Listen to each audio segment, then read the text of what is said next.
Hello traders, FX Pip Collector here. Today is Friday, October 6th, and I'm going to be analyzing the DXY and the US dollar index starting on the monthly, working my way down to that 1 hour time frame. So on the DXY monthly, I do think this is the end of an ABC correction. If that is the case, then that means this first move down is a 1 and that this move up is a correction to that move down like a wave 2. And eventually, which it definitely doesn't necessarily have to happen at the 50, it definitely could go up to one of these higher fib levels. Eventually, we should end up going down, making a big wave 3, 4, and wave 5. So let's take a look at that on the weekly time frame and switch back to the dollar index. On the dollar index, I definitely see this right here as a trend. Looks to me like a wave 1. I think this is an A. WXY, a B, and this right here looks like a wave C. I think it's all part of a wave 2. I still think that there is a good chance that this will make a lower high, but I'm not really 100% convinced that this is going to be the area that it turns.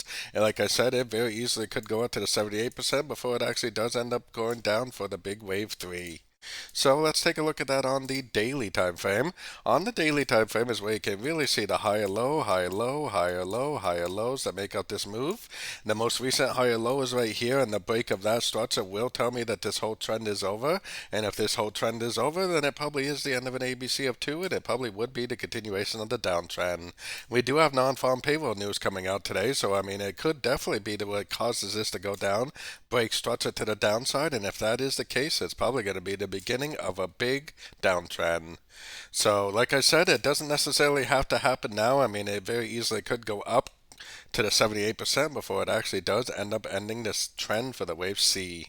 Going down to the 4-hour time frame. On the 4-hour time frame, I mean, it does kind of look to me more like a trend. Now, we have news coming out in a few hours, so really it doesn't have time to make a proper B and a proper C. The non-farm payroll is definitely known for a spike reversal, so if it goes up, I'm not sure if I would be convinced right away that that is the continuation of the uptrend. It very easily could make a spike reversal, go down, break structure, proving that this really is the end of a wave C. If that is what happens, then I will definitely continue to look for shorts on the dollar from that point on. So let's head down to the 1 hour time frame.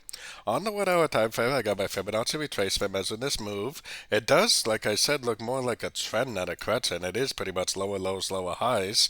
But with the fact that we do have that big news coming out today, I do think that we are going to make a move to the upside. Now, like I said, that move to the upside very easily could be a spike reversal, but it also could be the continuation of the uptrend. So definitely be careful. The trend is up on all the higher time frames, and for me, it's not going to be going down until we break structure to the downside right here. So if it does do a spike reversal, go down and break structure, then that's going to turn me into a seller. If it does end the correction and just keep on trending up, then we're just going to keep on looking for longs at the end of corrections, especially on these shorter time frames. So don't forget to join my free Discord group. The link for that is on the screen and in the description. Thanks and happy trading.